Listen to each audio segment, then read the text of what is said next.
Have you ever wondered why even native English speakers can completely fail an advanced listening test? What if the secret to perfect English comprehension isn't about hearing better, but thinking entirely differently?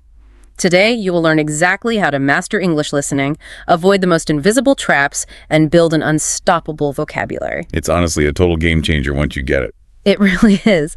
Before we reveal our full list of 10 essential strategies for mastering listening, here are some important numbers.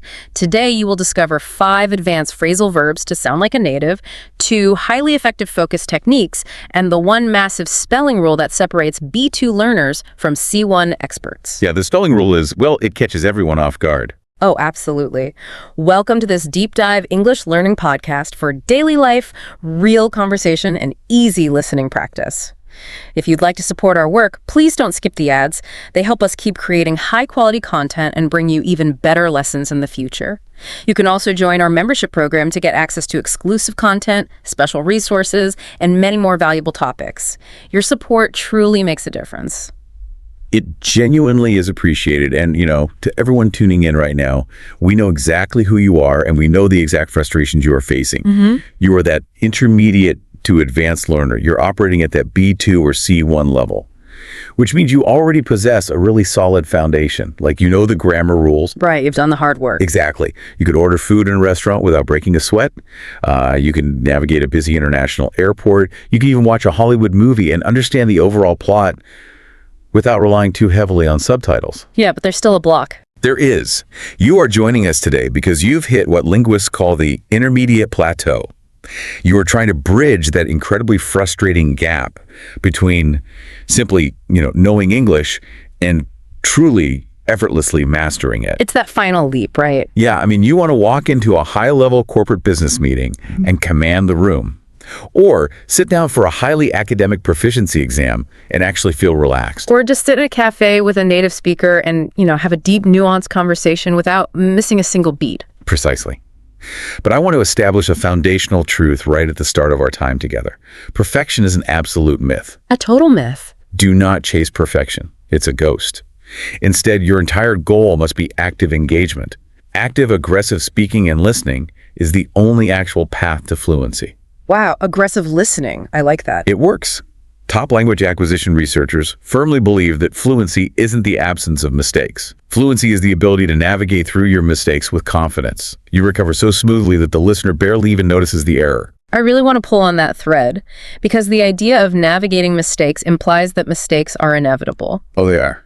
And that leads us directly into a massive issue that catches almost every single advanced learner completely off guard. We're talking about invisible traps. The worst kind. Right. The kind of traps that seem completely disconnected from your ability to hear, yet they destroy your confidence and your test scores. And the absolute biggest trap when it comes to listening comprehension, it is spelling. Yep, spelling. Now, for anyone listening right now, you are probably thinking, hold on, this is a deep dive into listening skills. My ears are doing the work.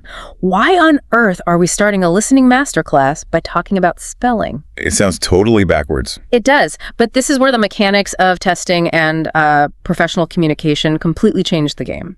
In any advanced listening scenario, whether you're sitting for a formal English proficiency exam or you are frantically writing down a project brief for your manager during a Zoom call, a spelling mistake completely invalidates a perfectly correct listening achievement. It's brutal, but true. You could hear the word with 100% accuracy. Your auditory processing could be flawless. But if your hand writes down one incorrect letter, the system, or your boss, deems your answer entirely wrong. And, the psychology behind this is fascinating. It often creates this deep sense of injustice in language learners. Students will look at their test results or their rejected reports and argue, but I heard the correct word. I knew exactly what they were saying. One little letter's out of place. What difference does it realistically make? Right, they feel cheated. Totally. But the harsh reality is that it makes all the difference in the world. Language is fundamentally a system of agreed-upon codes. When you change one letter, you're not just making a typo. You are changing the entire context of reality for the person reading it. If you input the wrong data into the code, you generate a completely different output. Spelling is the critical bridge between the phonetic world, what your brain decodes from sound waves, and the mechanical world, what you actually produce on paper to prove your understanding. I have to bring up a couple of real-world stories here because they perfectly illustrate how a tiny spelling error completely derails reality. Oh, but please do. So I have a friend who used to go to this independent local coffee shop every single morning. His name is Chris. Okay, standard name. Just a standard everyday name. But for some reason, the baristas at this specific shop were treating him with this incredibly intense, almost uncomfortable level of reverence. Wait, really? Yeah. They were overly polite, offering him free pastries, bowing their heads slightly when they handed him his cup. He thought he was just their favorite customer. That is so weird. Right. This went on for weeks until one morning he actually looked closely at the black marker on his cup. He had spelled his name for them on his first visit, but they had misheard him or just made a mechanical spelling error. They hadn't written Chris. Oh no, what did they write? They had added a single T to the end. They had written Christ. You are joking. No. For nearly a month, this entire staff thought they were serving the Lord and Savior his morning flat white. One letter completely altered their perception of who he was. That is a phenomenal example. I mean, it's hilarious, and it's a relatively harmless illustration of a paradigm shift caused by a single consonant. But it highlights how quickly the brain accepts written text as absolute truth over reading logic. Exactly. It's funny in a coffee shop. Right. But it is catastrophic in a professional environment. I know of a situation where a project manager was working on a highly sensitive corporate acquisition. He was texting a female colleague late at night, trying to coordinate some financial statistics they were waiting on from the accounting department. Okay, high stakes. Very. He intended to type, "Can't wait for our data," but he was exhausted, his thumbs were moving too fast, and he wasn't consciously verifying his spelling. He swapped the final A for an E. Oh. Yeah. He sent the message, "Can't wait for our date." Oh, the immediate spike in cortisol. You can practically feel the secondhand panic. It was a nightmare. A potential HR violation, deeply uncomfortable conversations the next morning, all because a piece of information data was spelled like a romantic evening date. The auditory intention was entirely lost to the mechanical error. That is rough. So, what does this mean for you as a listener trying to master English? It means you have to view spelling not as a separate chore, but as the ultimate final proof of your listening mastery. If you cannot spell it, you haven't fully processed it. That is a very stark way to put it, but it is completely accurate. To truly conquer this, we have to look at why spelling errors happen in the modern era, and it almost always comes down to cognitive offloading. Cognitive offloading. Yeah.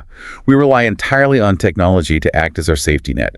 Autocorrect catches our phonetic mistakes before our conscious brain even registers that a mistake was made. We type loosely, knowing the software will clean it up. Guilty as charged, honestly. We all do it. But if you want to bridge the gap from B2 to C1, you have to aggressively break that habituation. You need what we call a spell check detox. A detox? That sounds deeply uncomfortable. My phone auto-completes my sentences before I even know what I want to say. How do we actually execute this detox without our daily emails turning into complete gibberish? Well, you do not do this for your high-stakes corporate emails, certainly not at first. You implement this strictly during your active practice sessions. The strategy is this. The next time you are writing a practice essay or summarizing a podcast you just listened to or doing a mock exam, you must go into your device settings and turn autocorrect and spell check completely off. Completely off. 0 red underlines. 0 suggestions.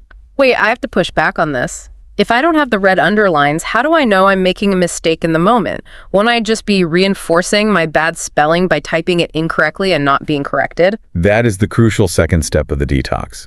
You write your entire piece completely blind to your errors. You force your brain to make the definitive choice on how every single word is constructed. It will feel uncomfortable. You'll hesitate on words you thought you knew perfectly. I can imagine. But only when you are completely finished and you've put your final period on the page do you turn the spell check software back on. Suddenly, the screen will light up with red underlines. This is your diagnostic report. Okay, so then I just right-click and fix them. No, you don't just right-click and fix them. You take a dedicated physical notebook. You draw a line straight down the middle of the page to create 2 columns.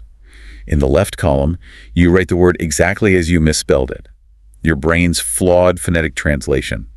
In the right column, you write the correct dictionary spelling. Wait, what is the mechanism behind writing the wrong version? Most teachers would say, never write down the mistake, you'll memorize the mistake. Yeah, that is an old pedagogical myth. By writing down your specific error, you are forcing your analytical brain to confront its own blind spots. Over a period of weeks, as you fill this notebook, patterns will emerge that are entirely unique to your neurological wiring. Oh, that's interesting. You might realize, oh, I consistently double the C instead of the S in necessary, or I always drop the silent E when adding lay. You are not just learning spelling rules, you are diagnosing your own unique cognitive misfires.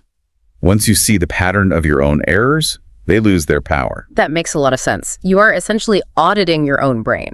Mm-hmm. And speaking of the challenges that cause our brains to misfire, I think we've perfectly arrived at our first vocabulary deep dive. I think so too. As promised in the introduction, we are bringing you 5 advanced phrasal verbs today that will instantly elevate your speech to a C1 level. Our first phrasal verb is trip up. Trip up is an incredibly versatile phrasal verb. If we look at its literal definition, it involves physical movement. Like if you are walking down the street and your foot catches on an uneven paving stone, causing you to stumble or fall, you have tripped up. But in advanced English, we almost exclusively use it in a figurative psychological sense. To trip someone up, or to be tripped up by something, means to encounter a sudden, unexpected difficulty that causes you to make a mistake. It is an obstacle that disrupts your smooth progress. Right. So if we apply it to the spelling detox we just discussed, I could say, the bizarre spelling of English words with silent letters constantly trips me up when I am taking notes. Precisely. Or to use it in a corporate environment. I had prepared extensively for the quarterly review, but the CFO's sudden question about our marketing budget really tripped me up. Well, I like that. Notice how it conveys a much more sophisticated nuance than simply saying, the question made me make a mistake. It implies you are moving smoothly until a specific targeted obstacle caught you off guard. It's a great visual metaphor. Okay, so we are actively working to avoid getting tripped up by our spelling habits, but there is another mechanical trap that creates a massive amount of anxiety for advanced listeners during testing or note-taking. Formatting. Yes, formatting. It is the anxiety of formatting, specifically the agonizing debate over capital letters and exact word counts. Let's tackle capitalization first. I get asked about this constantly. A student is listening to an audio track, they hear the answer is London. They quickly write it down with a lowercase small l. In strict testing environments, is that marked wrong? In many standardized proficiency environments, yes. London is a proper noun, a specific place, and grammatically requires a capital letter. If you write it with a lowercase spell, you have demonstrated a failure of grammatical convention, even if your listening comprehension was flawless. But that is exactly what feels so unfair. When you are listening to a fast-paced academic lecture, your brain is already running at 99% CPU capacity, just translating the phonetic sounds into meaning. Exactly. You do not have the spare processing power to debate the intricacies of proper noun capitalization in real time. And you shouldn't try to. What you are describing is a crisis of cognitive load. Your working memory has a strict limit. If you use 10% of your mental energy worrying about whether the word museum needs a capital letter in this specific sentence context, you are stealing 10% of your energy away from actually listening to the next sentence. You are manufacturing decision fatigue. So what's the solution? To bridge this gap, you need a strategy that bypasses the grammar debate entirely. Our recommendation is radical but highly effective. When taking a listening test or scribbling rapid notes, write absolutely everything in capital letters. All CAPS. Let me push back on that heavily. If I hand in an essay or a test sheet written in all CPS, isn't the examiner going to look at it and assume I'm either internet screaming at them or that I simply never bothered to learn the rules of punctuation? I mean, is that actually a safe strategy? It is entirely safe in short answer listening tests. In a long format essay, sure, you must use standard sentence case. But for fill-in-the-blank listening exams, examiners are bound by specific grading rubrics. If you write every single letter of the word in capitals LONDON, it is considered a stylistic choice for clarity. You cannot be penalized for failing to capitalize the first letter if every letter is capitalized. Wow. By making this one global decision before the audio even starts, you completely eliminate capitalization decision fatigue. You never have to ask yourself, is university a proper noun here? You just block print it in caps and keep your ears focused on the audio. You are fiercely protecting your cognitive load. That is honestly a massive relief. It is a completely legal loophole in the testing system. Exactly. Let's look at another formatting issue that causes absolute panic. Word counts. You look at the instructions and they say in bold letters, write no more than 2 words. The audio plays, you hear the answer, and your brain freezes. Is the airport 1 word or 2? The airport is definitively 2 words. This is a blind spot for many learners who speak native languages that don't utilize articles in the same way English does. Articles a, and the absolutely count as distinct independent words. If the limit is 1 word and you write the airport, you receive a 0. Okay, so articles count. But what about words that feel like they are glued together? What about hyphenated words? If I hear the word X-ray, how many words is that? A hyphenated word, which is 2 distinct words, joined by a small dash, counts universally as a single word. X-ray is 1 word. Well-being is 1 word. Part-time is 1 word. Memorizing all these edge cases feels overwhelming. How do you internalize this without just staring at a grammar textbook? You personalize the data. The human brain remembers information vastly better when it's tied to personal identity. We recommend creating a highly personal cheat sheet. How does that work? Take a blank piece of paper and write down facts about your own life using these rules. Write the city you live in, say New Delhi. Next one, boldly write the number 2. Write your home country, Spain. Write 1. Write your job title, software engineer. Write 2. Write your work status, full-time. Write 1. Ah, I see. By mapping the abstract rules onto your tangible reality, your brain categorizes the information as vital rather than just trivia. This concept of finding a systemic solution to avoid the core problem leads us beautifully into our second vocabulary deep dive. Our second advanced phrasal verb is workaround. To work around something is a brilliant C1 concept. If you encounter a roadblock, you could try to dismantle the roadblock, which takes immense time and energy. Or you could simply step off the path, walk through the grass, and bypass the roadblock entirely. That is what it means to work around a problem. You find a way to achieve your goal or overcome an obstacle without necessarily fixing the fundamental issue itself. Let me make sure I'm using this correctly in context. Based on our discussion, I could say, if you don't know the exact grammar rule for capitalization, you can work around the problem by writing your entire answer in all cap ES. Exactly. You didn't fix your lack of grammar knowledge, you found a systemic bypass. It is heavily used in professional environments. For example, the primary server crashed this morning, so the IT department had to figure out a workaround to keep the website online. It demonstrates a very high level of problem-solving fluency. I love how these phrasal verbs immediately make a sentence sound more authentic. They really do. Before we move on to the physical tools you should be using to study, if you are enjoying this deep dive so far, please like, share, and subscribe. Hype this video up in the comments if you want us to keep making content like this. Yes, please do. Now that we have established how to handle the mechanical traps of spelling and formatting, we need to examine the physical reality of how you are actually practicing your listening. The medium you choose dictates your mindset, and it drastically affects your cognitive load. This is the great modern debate, isn't it? Computer versus paper. When you sit down for a dedicated hour of English practice, or when you are booking a date for a formal proficiency test, should you choose the traditional paper-based route or the computerized version? To answer that, we have to look closely at the psychology and biomechanics of multitasking. Let's analyze the paper-based method first. When you take a test on paper, your visual focus is looking down at a booklet on your desk. Right. Your motor cortex is heavily engaged in gripping a pen and physically forming letters. But your auditory processing center is trying to capture and decode audio that is being broadcast from a speaker across the room, or even through headphones. You are physically and mentally splitting your attention across multiple separate planes of reality. That sounds exhausting when you break it down like that, but isn't that how everyone learns in school? It is, which is why it feels familiar. But consider the daily life of a modern adult professional. If you work in an office, you likely spend 8 to 10 hours a day staring directly into a digital screen while simultaneously listening to colleagues on Zoom or listening to audio through your headset and immediately typing your responses onto that exact same screen. So for the modern learner, taking a computerized test actually mimics their daily professional environment. Exactly. The cognitive friction is significantly lower. You hear the audio, your eyes are already locked onto the screen where the text is, and your fingers simply type the response. The input and the output are occurring on the exact same physical plane. Your brain does not have to constantly switch context between desk and room. Okay, I understand the efficiency argument, but I have to play devil's advocate here. I know so many people who are highly kinesthetic learners. They hate screens. They need the tactile sensation of paper. They feel like physically writing the words helps cement the English into their memory. If someone genuinely prefers the tactile nature of paper, how do they optimize that? If you are committed to paper, There is one absolute non-negotiable rule you must adopt immediately to protect your psychological state during a test. You must write with a pencil. Never, under any circumstances, use a pen. Really? A pen versus a pencil? That seems like such a trivial, micro-level detail to enforce. It seems trivial until you look at the physiological response to making an error. Imagine you are 20 minutes into a fast-paced listening exercise.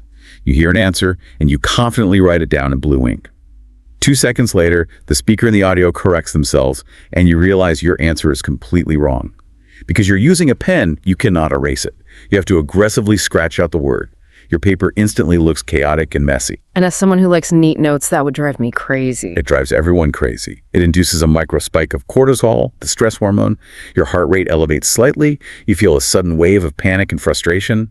But here is the critical failure. While you are experiencing this emotional reaction and violently scribbling out your mistake, the audio track is not stopped. Oh. The recording does not care about your feelings.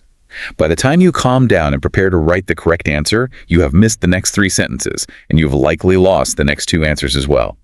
It is a catastrophic domino effect. Wow. I never thought about the emotional cascade of a simple mistake. With a soft pencil, you realize the mistake, you gently and cleanly erase it, and you write the new word. Your paper remains pristine. Your emotional state remains entirely calm and regulated. You are managing your psychology, which is half the battle in language acquisition. Which brings us to another massive aspect of the physical medium, the audio delivery system itself. You mentioned speakers earlier. Is there a right or wrong way to actually physically listen? Because this is the perfect setup for vocabulary deep dive number 3. The phrasal verb is lock in. To lock in is a brilliant phrase that has become very popular in high-performance contexts, from athletics to deep focus work. To lock in means to commit entirely to a singular task, pushing your concentration to an absolute maximum while deliberately shutting out every single external distraction. So, applying it to our audio setup. When I put on my noise-canceling headphones, I am able to completely lock into the English dialogue and ignore the construction noise outside my window. Precisely. And this is why headphones are mandatory for serious practice. If you are listening through laptop speakers or a stereo in a room, you are not just hearing the English. Your brain is unconsciously processing the acoustic echo of the room, the hum of the air conditioner, a dog barking 3 streets over, a car driving by. It's just too much noise. Exactly. Your auditory cortex is working overtime to filter out the noise to find the signal, the English words. When you wear high-quality headphones, you eliminate the acoustic environment. You lock in. It is an intimate closed circuit between the native speaker's voice and your brain. And you really need that level of isolated focus because once the audio starts, you cannot stop it. Which brings us to a concept you introduced me to that completely shattered my approach to listening. You call it the shark strategy. Can you walk us through the biology of this? Because the analogy is intense but so accurate. Yes. To understand advanced listening, you need to consider the biology of certain apex predators, specifically species like the great white shark. These sharks are what marine biologists call obligate ram ventilators. Obligate ram ventilators. That sounds like a piece of heavy machinery. It essentially means they do not have the muscular ability to actively pump water over their gills while sitting still. In order to extract oxygen from the water and survive, they must constantly, relentlessly swim forward. The forward momentum forces water through their gills. If a great white shark stops moving, it suffocates. It literally dies. Okay, that is a terrifying biological reality, but how on earth does a suffocating shark relate to an English learner taking a listening test? When you enter a complex, fast-paced English dialogue, you must become the shark. The audio track is the ocean. It is a continuous, unstoppable force moving forward. The biggest mistake B2 learners make is that when they hear a word they don't understand, they mentally stop swimming. Right. They freeze. Their internal monologue says, wait, what did that word mean? Let me try to translate that into my native language. Let me search my memory banks. Yes, I do this all the time. I get stuck on one complex vocabulary word, and I try to solve it like a puzzle. And while you are stopped trying to solve that one puzzle piece, the audio ocean has kept moving. The speaker has moved on to the next paragraph. You have lost the flow. You have lost the contextual thread. And in the context of the exam or the conversation, you die. You drown. The shark strategy dictates that if you miss a word, you must instantly and ruthlessly let it go. You do not try to translate it. You do not mourn the loss of the word. You just keep moving forward, catching the next wave of meaning. Keep moving to survive. It requires such a high level of mental discipline. But here is my issue with that. Maintaining that level of intense, shark-like forward momentum is exhausting. You can't just wake up one morning, declare yourself a shark, and lock in for a 2-hour university lecture in a foreign language. Absolutely not. And this is a massive misconception about focus. People view focus as a light switch. You just turn it on when you need it. Focus is not a switch. It is a biological muscle.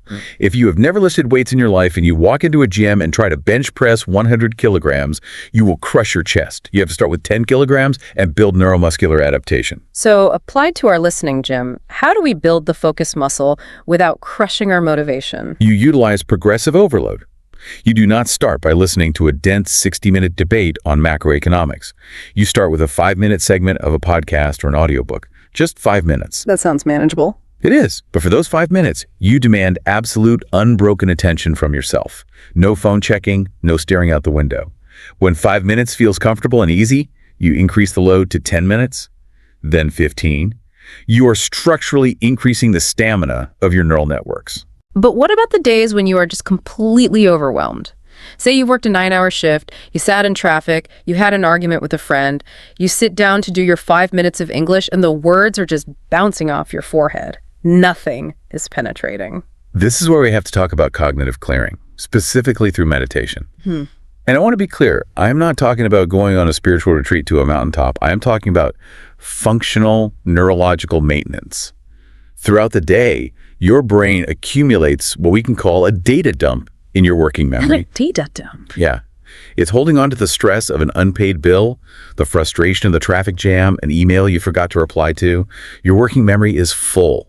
If you try to pour complex English grammar into a cup that is already overflowing with stress, it'll just spill over. So how do we empty the cup before we study?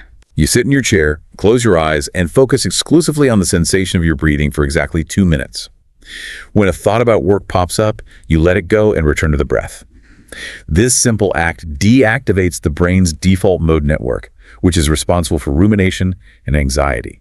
It acts as a mental windshield wiper. It clears the glass, lowers your heart rate, and creates an empty receptive space for the language to enter. I think people vastly underestimate how much sheer biological energy it takes to process a second language. It really brings to mind an idiom we use quite often in English, a mammoth task. Let's break that down for our listeners. M-A-M-M-O-T-H task. A mammoth, historically speaking, was a prehistoric relative of the elephant. They were incredibly massive, heavy, and imposing creatures. So when we describe something as a mammoth task, we're saying it is a monumental, enormously difficult, and highly demanding challenge. Learning to fluently decode native English speakers at full conversational speed is undoubtedly a mammoth task. But by utilizing progressive overload, taking 2 minutes to clear your mind, and employing the shark strategy, you break that mammoth task down into entirely manageable daily steps. That is a brilliant way to frame it. And mastering that mindset is the perfect gateway into our next major focus, embracing the unknown and active practice. Because here is the undeniable truth. Even if you build world-class focus, even if you clear your mind perfectly, you are going to encounter words you simply do not know. And for the B2 learner, this is the ultimate fear, the fear of the alien word. We have to fundamentally re-engineer how learners react to this fear. When you are listening to English, whether in a test or a cafe, your primary objective is not to understand every single word. Say that again? Your primary objective is not to understand every single word. I want to repeat that because it radically contradicts what traditional schooling models have drilled into our heads. Your job is not to understand every word. Your job is to extract the core meaning of the message. That feels incredibly counterintuitive. If I don't know the words, how do I know the meaning? Think about the experience of a native speaker moving to a completely new region of their own country. A New Yorker moving to deep rural Texas, or a Londoner moving to the Scottish Highlands. Even though they speak the exact same language fluently, they will be bombarded with local slang, regional idioms, and cultural references they have never encountered. Oh, for sure. If they panicked and froze every time they heard an unknown phrase, they would be functionally paralyzed. They survive by relying on their tolerance for ambiguity.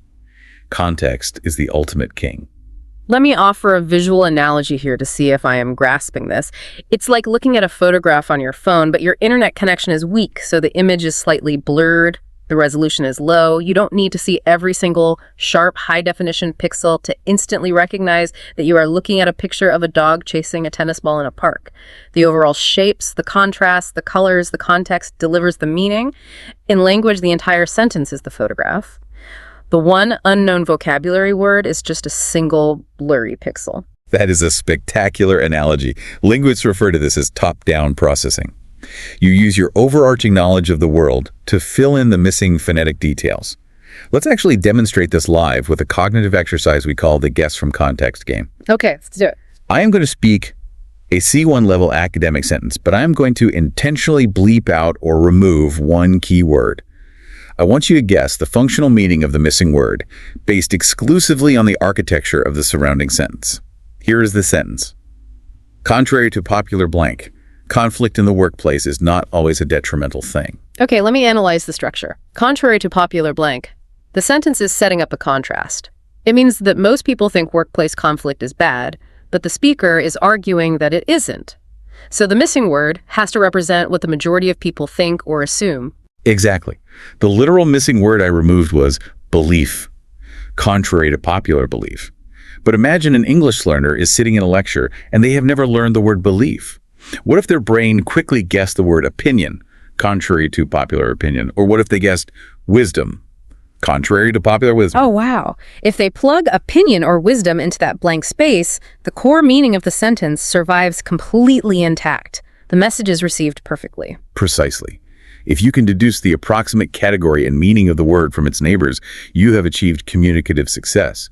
You've survived the encounter with the unknown. You didn't drown. This is how native children build massive vocabularies, not by reading dictionaries, but by encountering words in rich contexts and guessing their function. This idea of navigating around the unknown leads us perfectly into our fourth vocabulary deep dive. The phrasal verb is steer towards.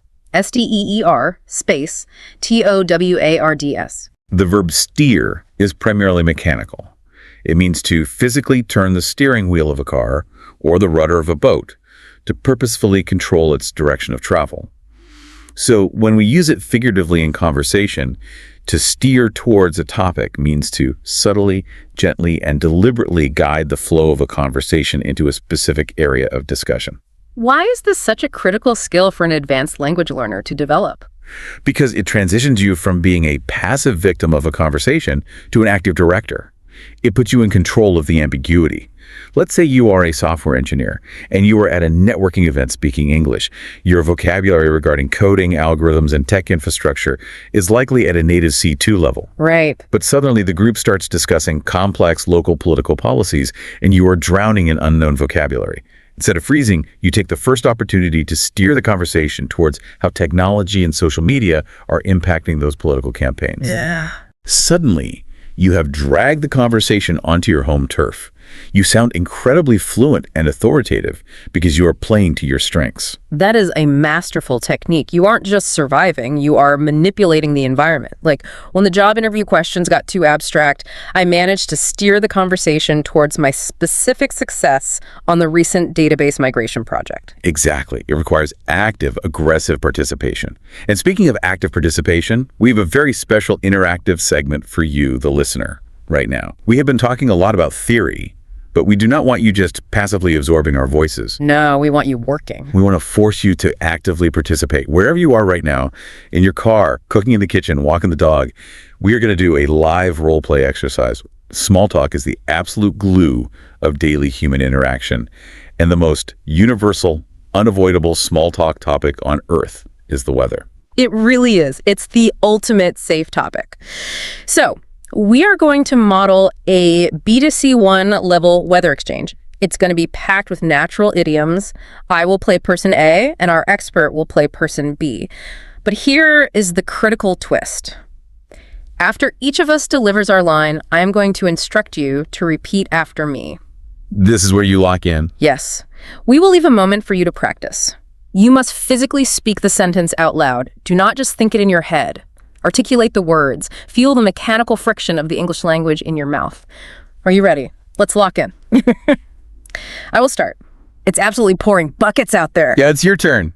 Repeat after me. It's absolutely pouring buckets out there. Excellent. Now for my response. Yeah, quite nippy too. I should have brought a heavier coat. Now it's your turn. Repeat after the expert. Yeah, quite nippy too. I should have brought a heavier coat. Perfect. Let's keep the conversation going. I heard it's supposed to clear up by this afternoon, though. Now it's your turn. Repeat after me. I heard it's supposed to clear up by this afternoon, though. In my final reply, fingers crossed, I am completely drenched. Now it's your turn. Repeat after the expert, fingers crossed. I am completely drenched. Incredible job. Really well done. By physically vocalizing those phrases like pouring buckets, which is a fantastic native idiom for raining extremely heavily, nippy, which implies a biting uncomfortable cold, and drenched, meaning soaked through to the skin, you are forcing your brain to move those terms from passive recognition into active, accessible vocabulary. That physical articulation is non-negotiable for mastery. But to use those words effectively in real time, your brain has to be ready for them before they're even spoken. Which brings us to the crucial concept of a strategic prediction and navigating global English. I am so glad we are covering this because going into any listening scenario blind, whether you are sitting down for an IELTS exam, joining a corporate conference call, or even just starting a new Netflix documentary is a disastrous strategy. If you don't know what is coming, your comprehension drops off a cliff. It drops significantly because you haven't primed your neural networks. You must learn to predict the future. We have developed a comprehensive 5-step preparation strategy for any structured listening task. Let's break down the mechanics of how this primes the brain. Step 1, identify the question type. Right. Are you looking at a fill-in-the-blank summary? Are you facing a multiple-choice question? Are you matching descriptive labels to a diagram of a machine? Knowing the architectural structure of the task tells your brain how to organize the incoming audio. That makes sense. It's like knowing what shape of box you need to pack. Step 2, read the exact instructions. This loops right back to our earlier discussion about formatting. If the bold instructions say write no more than 2 words, you have instantly drawn a hard mathematical boundary in your mind. You know with absolute certainty that a 3-word phrase cannot be the answer. Step 3 is arguably the most vital. Understand the context before the audio begins. You must scour the page or the meeting agenda for clues. If you are looking at a worksheet and the subheadings contain words like solar generation, carbon output reduction, and natural gas subsidies, you must ask yourself, what is the overarching context here? Well, based on those clues, the context is clearly renewable energy, climate change, or global power infrastructure. Exactly. And the moment you realize that, a biological process happens in your brain. You activate a specific semantic network, essentially opening the energy and climate file cabinet in your memory. Your brain subconsciously pushes vocabulary like emissions, turbines, and pollution to the forefront of your working memory, making them instantly accessible the moment they're spoken. That's incredibly powerful. Step 4 takes us a step further. Identify the grammatical word type required for the missing information. Look closely at the sentence structure around the blank space. Is it demanding a noun, an action verb, an adjective? Is it specifically waiting for a proper noun like the name of a city or a corporation? Let me try to put this into practice. If the sentence I am reading says, the tech billionaire is currently developing advanced modular reactors in blank. Grammatically, I know that blank space must be filled by a noun, but contextually, because of the preposition in, it is almost certainly a geographical location. It is waiting for the name of a country or a state. Which sets you up perfectly for the final phase. Step 5. Predict the exact answer. Before the speaker even opens their mouth on the recording, you make a bold, educated guess about what word goes in that blank space. But wait, how can I possibly guess the exact word? What if my prediction is entirely wrong? What if I guess America and the actual audio says the reactors are being built in France? Haven't I just confused myself? Not at all. It fundamentally does not matter if your specific literal prediction is incorrect. The magic is in the cognitive preparation. Let me explain the mechanism. Imagine the test sentences. The only form of energy generation currently less popular than blank is coal. You analyze this and you predict the word wind. You write it lightly in pencil. Then the audio plays and the lecturer says, and polls show that the only form of energy less popular than nuclear is coal. Right, so my guess of wind was wrong. Your prediction of wind was factually wrong. But because you actively predicted a category, a specific type of power source, your brain became hypersensitized to catching words that fit that category. When the word nuclear hit your eardrum, it snapped perfectly into the mental slot you had built for wind. Predicting builds the mold, and the audio just pours the reality into it. That completely reframes how I view taking notes. You are actively building a trap to catch the right kind of word. And speaking of testing strategies, there is a golden mathematical rule that we must address. Never, ever leave blanks. This is not just a language rule. It is a law of probability. If you are facing a multiple choice question with 4 options A, B, C, and D, and the audio is passed and you realize you completely missed the information, you must guess. Always. There is virtually no negative marking in modern English proficiency environments. You are not punished for being wrong, you simply don't get the point. If you leave a question blank out of frustration or perfectionism, you guarantee a 0% success rate. If you blindly guess C, you instantly grant yourself a 25% statistical probability of success. Wasting a 25% chance because you are afraid of being wrong is simply a failure of strategy. Leave your ego at the door and play the odds. Okay, let's shift our focus slightly within this realm of strategic listening.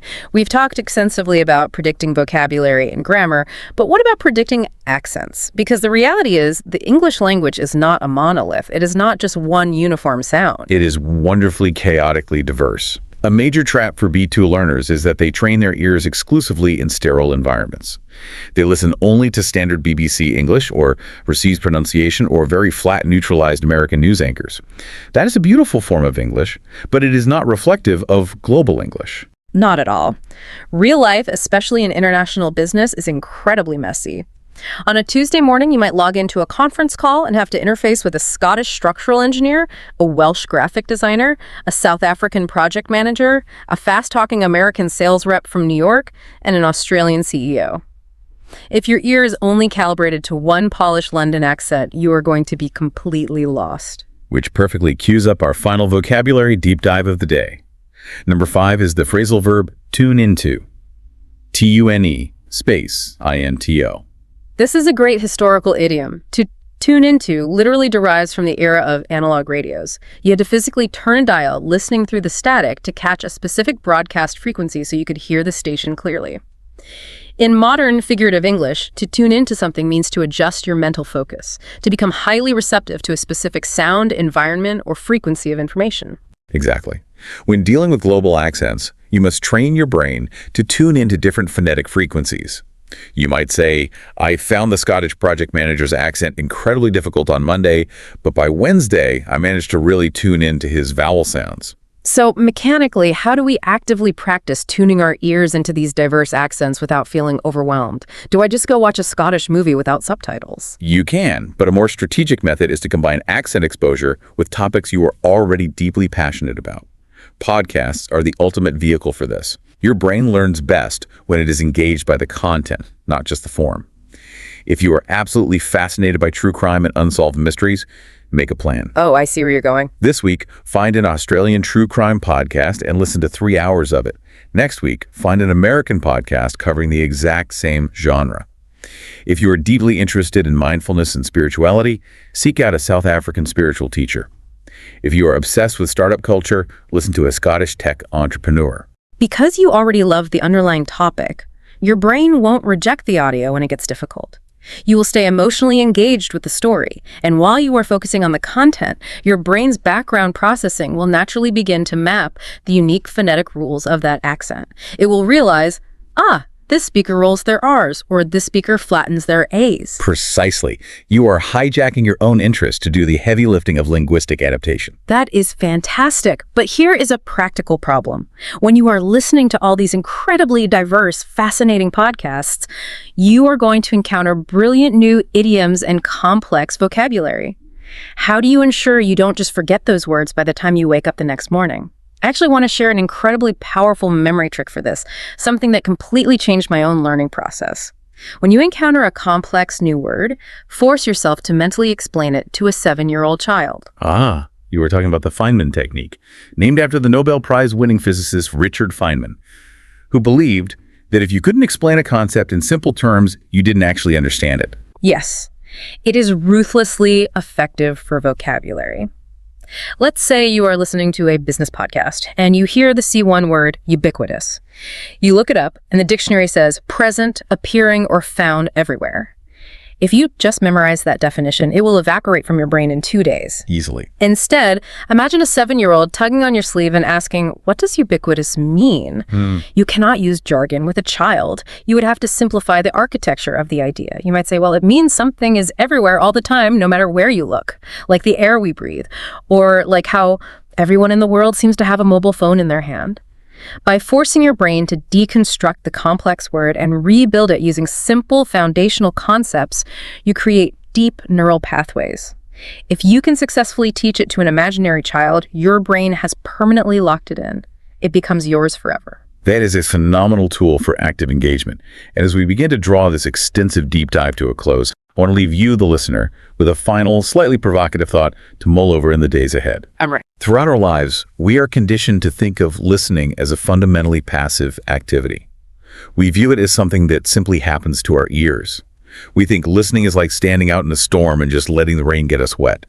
But based on everything we have unpacked today, the aggressive spelling detox, analyzing sentence context, maintaining the shark's forward momentum, predicting grammar, tuning into complex frequencies, what is true? Masterful listening is actually the most aggressive, highly active thing your brain can possibly do. Wow. Think about the massive amounts of data you are predicting, translating, filtering, and categorizing every single millisecond of a conversation. How might changing your internal narrative, shifting your view of listening from passive receiving to active, relentless hunting, change the way you interact with English and the world today? I love the power in that shift. Be the active hunter of meaning, not the passive victim of confusing audio. And as we promised at the very beginning of our show, here is your final bonus tip for staying with us to the end. When you are building that vocabulary notebook we discussed earlier, don't just write down the definition of the new word. Force yourself to find and write down the exact opposite, the antonym. That is a great trick. If you learn the word frigid, meaning incredibly cold, write down boiling right next to it. For reasons rooted deep in our evolutionary psychology, the human brain remembers contrasting pairs and opposites with incredible efficiency. Connect the new word to its absolute enemy, and you will anchor it in your memory forever. Now, to prove you made it to the very end of this extensive deep dive, we have a challenge for you. Write the exact phrase, "I am consistent," in the comment box below. Furthermore, we want to test that active memory we've been talking about. We explicitly ask you to learn the prehistoric idiom, a mammoth task, alongside several advanced phrasal verbs today. Write down one key word and one idiom we explained today and put your answer in the comment box. Let's see who is truly locking in. Also, please write your feedback. Which kind of topic do you want us to tackle for the next video? If you enjoyed this deep dive, there are many more on my channel. Go check them out and binge watch your favorites. And remember, if you want to read an amazing article about English mastery, go to the description box. There I have provided a specific link. If you subscribe just once, you will receive highly valuable free articles delivered straight to your email for free every single time we publish. Keep speaking boldly, keep listening actively, and always remember the shark. Keep your momentum moving forward, and you will absolutely master this beautiful, complex language. Goodbye for now.